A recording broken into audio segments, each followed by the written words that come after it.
Good day everyone! Nandito ako ngayon sa tindahan dahil nga nagsimba ang aking mama. Kaya ako muna ang nagbukas by 6 a.m. dito sa aming tindahan. So,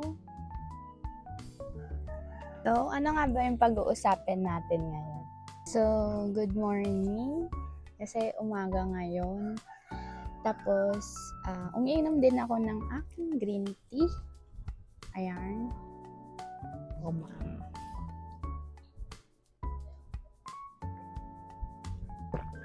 Share ko yung mga kung ano-ano nga ba yung mga low carb snacks na madalas kong i-prepare or i-avail sa store.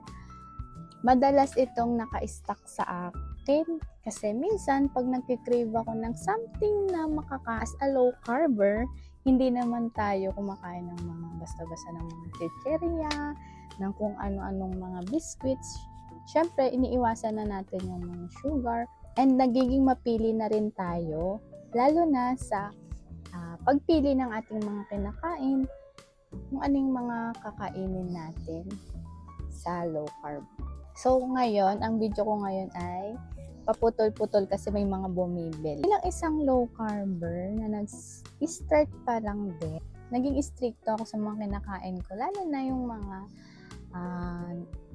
limang piso po na. So, kaninang umaga, hindi na kinaya ng powers ko kasi habang nagtitinda ako, sobrang daming nabili and then hindi na ako nakapagsalita na tuloy-tuloy palagi na lang.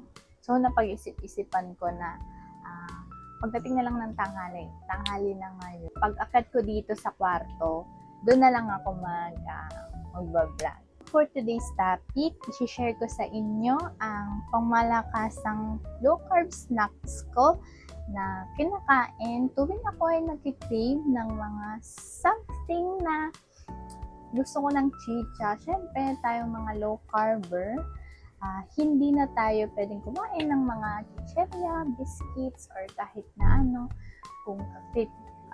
Kung titingnan nyo, kung gusto nyo kumain, sumubok ng mga low carb na foods nabibili sa market, like mga chicheria, biscuit. Tingnan nyo muna yung nasa likod, nutrition facts. Tingnan nyo yung carbohydrate. Pag medyo mataas, X tayo doon. So, halos lahat nagtatry ako medyo mataas, ganun. Kaya mas pinipili ko na lang na maghanap ng iba na alternative na pang craves, na pang snacks. Siyempre, kumuha ko ng mga idea sa internet or sa online kung ano yung mga pwedeng kainin na kahit naka-low carb ka, pag nag-crave ka ng something snack sa'yo. So, ngayon kasi, may work ako bukas. So, bumili ako ng mga snack na pwede ko kainin. At ito yung kadalasan kong kinakain, lalo sa work. Pag gusto mo lang umuya, pag inaantok ka, yun yung kinakain ko. So, unang-una sa listahan, pwede kang magbaon ng hard-boiled egg and then cucumber. Yun, pwede mo yung gawing snack. And at the same time, nakakabusog din siya kasi nga itlog. Tapos, ano mo lang sa asin. Hindi ba masarap na yun? Yun ang pinakamadaling maging available in market sa palengke. So next, ang pinakasimple na pwedeng maging snack sa low carb way of eating, at meron ako ngayon dito ang chicharon. Bali, puno ito. Kita nyo naman, halos nangalahati na kasi ginagawa ko talaga siyang snack. Pag minsan, gusto ko lang kumain ng chicha or something. Pasok na pasok to sa low carb kasi napakasimple lang ng paggawa nito. Bali guys, ito ay pork chicharon. Ito yung mga taba ng baboy, and then syempre, usually na pagluluto ng chicharon, bali sa sariling mantika niluluto hanggang sa maging ganito. Sobrang sarap. Ito po ay fresh from Ilocos. Pinadala ng girlfriend ng kapatid ko. Kaya yung pagkabukas ko ng package, natuwa ako kasi may chicharon. By the way, puno to. Pero kalahati na lang. Chicharon. And then, bumibili ako ng nuts. Masarap din to. Bali, ano po ito, hilaw. Ako na yung nag-prepare. Niluluto ko siya sa mantika ng baka. And then, dinadamihan ko. And then, pag niluluto siya, nakalubog. Nilalagyan ko lang ng, syempre, mahilig ako sa maanghang. Nilalagyan ko lang ng sili. And then, bawang. Yun. Yun, igigisa-gisa lang siya. Tawag dito adobong mani, diba? Merong skinless. And then, may skin. Jumbo. Nabili ko siya sa Pure Gold.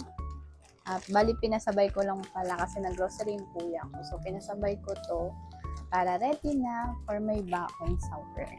Sa ngayon, yan pa lang naman ang mga snack na kinakain ko. Itong mga mani, meron namang mga readily available sa supermarket. So, be mindful lang tayo sa nutrition facts kasi merong mga pakete ng nuts na nutrition facts. Tapos pag tinignan mo sa carbohydrates, medyo mataas yung gramo ng carbohydrates. So, X tayo doon. Meron din naman akong mga nabibili na 2 grams lang, 5 grams lang pwede yon. Kasi hindi naman araw-araw, paminsan ko lang naman kinakain. So, ayun. So, that's all guys. Ayan lang muna yung mga ma-share ko na pwedeng maging snack sa low carb. Bali, in my future video, magdi-discover naman ako ng mga ibang low carbs na pwedeng i-prepare sa iyo. Kasi kahit mag-search ka sa iba or makanood ka na sa online ng mga snack for low carb, marami naman. Yun nga lang, syempre, paghahandaan mo din talaga, may mga oven, may mga air fryer. So, dito lang muna tayo sa basic. Egg, cucumber, chicharon, mani. Yun. Bali, itong mga snacks na to, hindi pang madamihan na kainan to ha. Bali, moderation lang din, hindi yung pang malakas. Pag nag-crave ka lang, pwede mong kainin or gawing chicha. So, that's all for today, guys. Thank you for watching. Please subscribe, like, and comment kung nagustuhan niyo yung mga video ko. Ayun lang. Thank you po.